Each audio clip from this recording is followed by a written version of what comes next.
this is the time to talk about the 3 kilowatt motor and things like the 156 kilometer range, which is ARAI certified at an average of 45 kilometers an hour and therefore not very useful as a reference for the real world.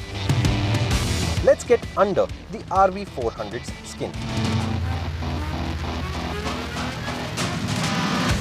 The structure of an electric, you have a swing arm, disc brakes just like usual, a place to mount the pillion foot peg, a monoshock with preload adjustability, USD forks, it's on the Revolt, and we've seen other electric bikes which mount the motor horizontally at the bottom. It drives the chain from the other side. In this case, it's a belt. That's how the final drive is. In here is the heaviest part of the motorcycle, and that would be the back.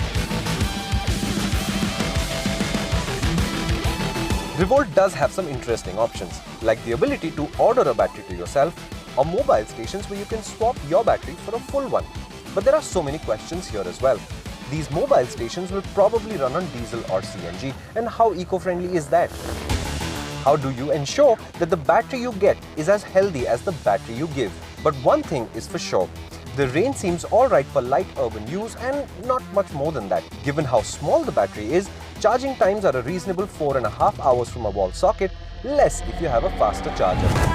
Only 108 kilos all told, and that means it's quite light, it's very flickable, the brakes work really well. But don't you worry too much about the range. This bike has something called artificial intelligence, remember? Well, that's what they said. What it has today is the ability to connect to the internet, to report data and to receive updates to its control software, and that's all, not a real benefit.